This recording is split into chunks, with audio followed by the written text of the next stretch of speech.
కృష్ణాంజనేయ గారు ఈరోజు చూసి ఉంటారు మీరు ప్రధానంగా అన్ని పేపర్లో చూసి ఉంటారు. గాంధీ తాతకు బాయ్ బాయ్ అని గాంధీని తొలగించారని చెప్పేసి ఇదని చెప్పేసి ఈరోజు ఈ ఉపాధి హామీ పథకంలో గాంధీ పేరుని తొలగించారనేది ఇప్పుడు పార్లమెంట్ ఆవరణలో కూడా గాంధీ విగ్రహం దగ్గర ఆందోళన చేస్తున్నారు. దీన్ని ఎట్లా వస్తుంది? బీజేపీ ఉద్దేశపూర్వకంగానే మహాత్మా గాంధీ పేరు తొలగించారనుకోవాలా? ఈరోజు ఈ సవరణలో తీసుకొచ్చారు, ఇది ఒక మంచి పరిణామం అనుకోవచ్చు. ఇంతకుముందు మనం అనుకున్నట్లు కొందరు పని చేయకుండానే డబ్బులు తీసుకోవడం ఇవన్నీ చేస్తున్నారు, ఇవన్నీ కూడా సవరిస్తుంది. రాజేష్ గారు నమస్తే. ప్యానల్ మెంబర్స్ అందరికి నమస్కారం. మనము ఈ డిబేట్ లో ప్రధానంగా చర్చించాల్సినటువంటి అంశం అయితే ఇదేదో గాంధీ పేరు మార్చారనో గాంధీ పేరు తీసేశారనో అనేటువంటి అంశం కాదు. అది ప్రధానమైనటువంటి అంశం కాదు. దీని వెనక వికసిత భారత్ పేరుతో అతి పెద్ద కుట్ర జరుగుతుంది అనేటువంటి అంశం చాలా కీలకమైన అంశం. రెండవది ఏంటి అంటే మీరు పదే పదే ఈ డిబేట్ లో ప్రస్తావన చేశారు, చాలా మంది కూడా ఇదే అంశాన్ని ప్రచారం కూడా చేస్తున్నారు. అదేమిటి అని అంటే ఇది వ్యవసాయ పనులకు కూలీలు రాకుండా ఉండటం కోసం ఇది అడ్డంకి అవుతుంది అనేటువంటి విషయాన్ని ఇది ఒక అసత్యమైన ప్రచారం. ఫస్ట్ ఇది ఒకటి గుర్తుపెట్టుకోవాలి. దానికి నేను క్లారిఫికేషన్ చెప్తాను. లేదు వెంకటే ఒకటి క్లారిఫికేషన్ చెప్తాను.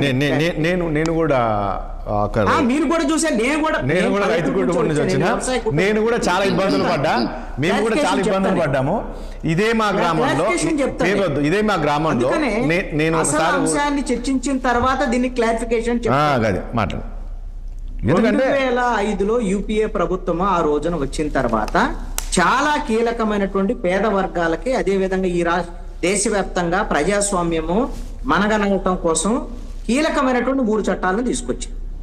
ఆ 3 చట్టాలు కూడా ఎంతో కొంత భారతదేశంలో ప్రభావితమైనటువంటి చట్టాల కింద ఇప్పటికి 20 సంవత్సరాల నుంచి ఉన్నాయి. ఆ 3 చట్టాలు ఏంటి? దాంట్లో ప్రధానమైనటువంటిది ఈ ఉపాధి హామీ పథకం, రెండవది ఆర్టీఐ సమాచార హక్కు చట్టం, మూడవది అటవీ హక్కుల చట్టం. ఈ 3 ఎంతో కొంత పేద వర్గాలను ఉన్నత వర్గాలుగా తీసుకొచ్చేటువంటి 2 చట్టాలు. అదే విధంగా భావ ప్రకటన స్వేచ్ఛ, లేకపోతే ప్రభుత్వాలు లేకపోతే ఎవరైనా సరే చేసేటువంటి పనిని ప్రశ్నించేటువంటి తత్వం ప్రజల్లో ఉండేటువంటి విధంగా సమాచార హక్కు చట్టం అనేది వచ్చింది. ఇప్పుడు ఈ ఏదైతే ఉపాధి హామీ పథకానికి సంబంధించినటువంటి విషయంలో పేరు మారుస్తున్నారా లేకపోతే ఇంకోటి చేస్తున్నారా అనేటువంటి అంశం కన్నా అసలు మీరు ఇందాక ఒక ప్రశ్న వేశారు, అసలు ఈ పథకం ఉంటదా ఉండదా అనేటువంటి అనుమానం కలుగుతుంది అనేటువంటి ప్రశ్న వేశారు. ఇది నిజం. ఈ పథకము ఉండేటువంటి అవకాశం లేదు అనేటువంటిది మీకు నేను ఒక బెస్ట్ ఎగ్జాంపుల్ చెప్తాను. నేను ఎందుకు అనంటే ఇప్పుడు ఉన్నటువంటి పాత దాని ఉపాధి హామీ పథకం ప్రకారంగా ఉన్నటువంటిది ఏంటి? మొత్తము 60% ఏమో మొత్తము ఉపాధి హామీ పథకం సంబంధించినటువంటి 40% మెటీరియల్ కాంపోనెంట్ ఉంటుంది. దాంట్లో మాత్రమే 25% ఆయా రాష్ట్ర ప్రభుత్వాలు భరించాలి. మిగతా 60% సంబంధించింది మొత్తం కూలీలకు సంబంధించినటువంటి మొత్తం కేంద్ర ప్రభుత్వం ఇచ్చేస్తుంది. అది కూడా ఆ 25% కూడా టెంట్లు వేయటం వ్యవహారము, దానికి కావాల్సినటువంటి లాజిస్టిక్ సపోర్ట్ వరకే సరిపోతుంది. అంటే రాష్ట్ర ప్రభుత్వాల వైపు నుంచి ఏమీ లేకుండా ఆయా రాష్ట్ర ప్రభుత్వాలకు ఒక సంవత్సరంలో సుమారుగా ఆంధ్రప్రదేశ్ కు సంబంధించి 10,000 కోట్ల రూపాయల ఉపాధి హామీ పథకం ద్వారా కేంద్ర ప్రభుత్వం నుంచి నిధులు వస్తున్నాయి. ఇప్పుడు తీసుకొచ్చినటువంటి ఈ కొత్త విధానం వల్ల వాళ్ళు చెప్తున్నటువంటి అంశం ఏంటి? 40% నిధులు రాష్ట్ర ప్రభుత్వం భరించాలి అనంటే ఈ 10,000 కోట్ల రూపాయలకు సంబంధించినటువంటిది రావాలి అనంటే 4,000 కోట్ల రూపాయలు రాష్ట్ర ప్రభుత్వం భరించాలి, 6,000 కోట్లు వాళ్ళు ఇస్తా ఉంటున్నారు. ఆంధ్రప్రదేశ్ లో ఉన్నటువంటి స్థితి ఏంటో తెలుసా? 6,000 కోట్ల రూపాయలు లేక ఈ రాష్ట్రానికి వచ్చినటువంటి శాంక్షన్ అయినటువంటి మెడికల్ కళాశాలలని ప్రైవేట్ పరం చేస్తున్నారు. మా వల్ల కాదు, మా దగ్గర డబ్బులు లేవు అనేటువంటి విధంగా ప్రైవేట్ పరం చేసేటువంటి పరిస్థితిలో ఆంధ్రప్రదేశ్ ప్రభుత్వం ఉంది. అంటే వీళ్ళు సంవత్సరానికి 4,000 కోట్లు ఇవ్వాలి అంటే మా వల్ల కాదని చేతులు ఎత్తారు అనుకోండి, ఇక 10,000 కోట్ల రూపాయలు ఇప్పుడు వరకు వచ్చేటువంటి ఉపాధి మొత్తం కూడా పోయినట్టే కదా. దీని ద్వారాగా ఒక రాష్ట్రంలో, మన రాష్ట్రంలో ఆంధ్రప్రదేశ్ లో అయితే మాకు 12 లక్షల కుటుంబాలు ఈ సంవత్సరంలో ఈ వలసపోయినటువంటి పరిస్థితులు ఉంది ఉపాధి లేక.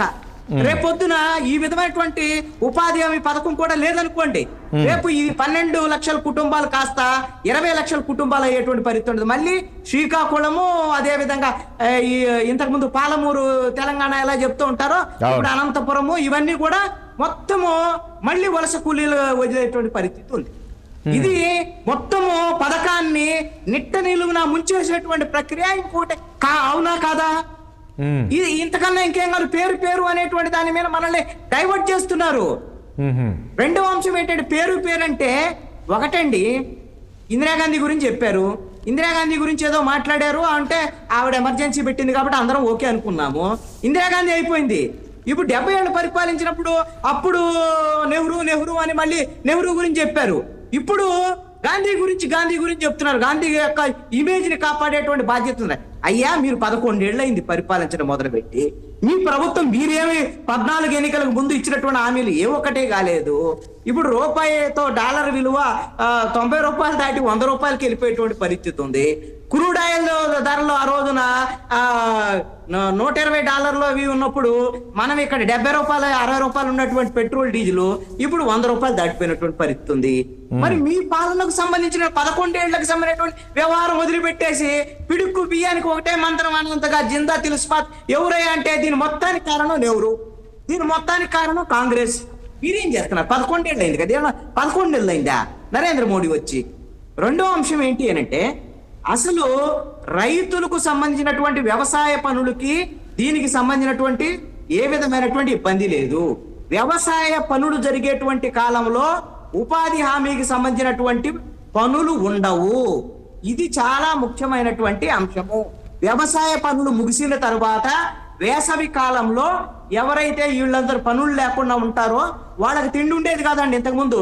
జొన్నలు కొర్రలు ఎవరైనా ఏమైనా ఉంటే, లేకపోతే రైతు మీద ఆధారపడి సమ్మర్ లో వాళ్ళు ఇచ్చేటువంటి దాని మీద తీసుకొని వాటి మీద ఆధారపడి మళ్ళీ రైతు వారికి ఈ అప్పు కోసము వాళ్ళ దగ్గర వెట్టి చాకిరీ కింద పనిచేసేటువంటి పరిస్థితులు గతంలో ఉండేది. కాదు కృష్ణాంజలి గారు, ఇక్కడ కాదు కృష్ణాంజలి గారు, ఈ ఉపాధి హామీ పథకం అనేది కంటిన్యూ కదా, ఇది కంటిన్యూ అంటే అది మీ వ్యవసాయ పనులప్పుడు ఆల్రెడీ వ్యవసాయ పనుల్లో ఉంటారండి. అప్పుడు మీకేం పనులు ఉన్నవి? ఉపాధి హామీ పథకం పనులు వేసవిలో మాత్రమే, వ్యవసాయ పనులు లేనటువంటి సమయంలో మాత్రమే ఉంటాయి. ఇక్కడ సమస్య ఎంత అయిందంటే రైతులకి వాళ్ళకి సమ్మర్ లో కూడా పనులు దొరుకుతున్నాయి, వాళ్ళకి కొంచెం ఉపాధి వస్తుంది. మనం చెప్పిన మాట వినటం లేదు. ఈ విధమైనటువంటి అసలు ఉపాధి ఎందుకు వీళ్ళకి?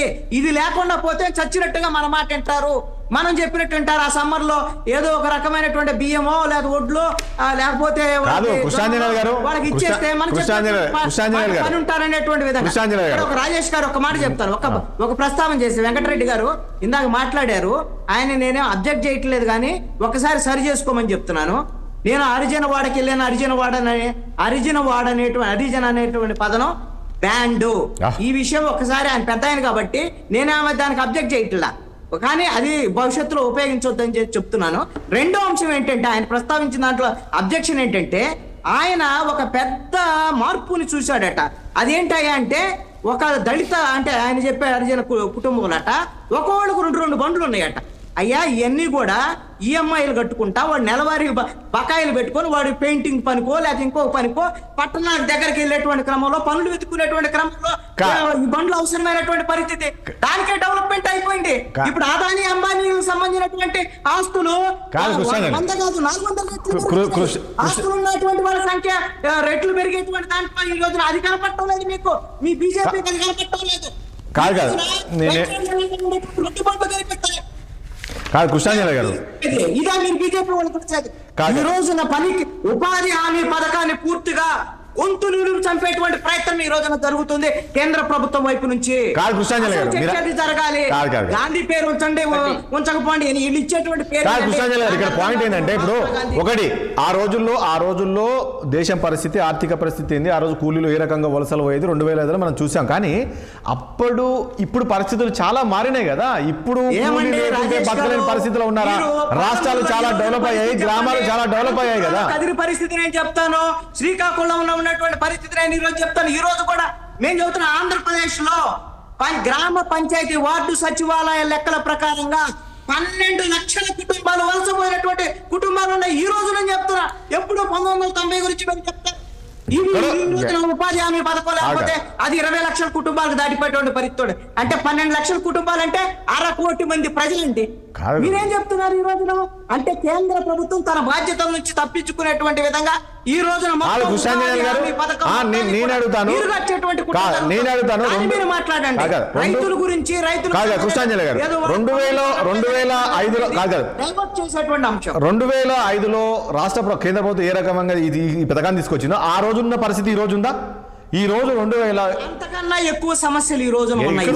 ఎక్కడున్నాయి కృష్ణాంజలి? కేంద్ర ప్రభుత్వం ఏసండి ఉద్యోగ ఉపాధి అవకాశాలు లేవు ఈ రోజున. చదువుకున్నటువంటి వాళ్ళకి ఉద్యోగం లేవు. బీటెక్ చదివినట్టు టీ కొట్టు పెట్టుకుంటున్నటువంటి పరిస్థితి ఉంది. ఇదే నరేంద్ర మోడీ 2014లో నేను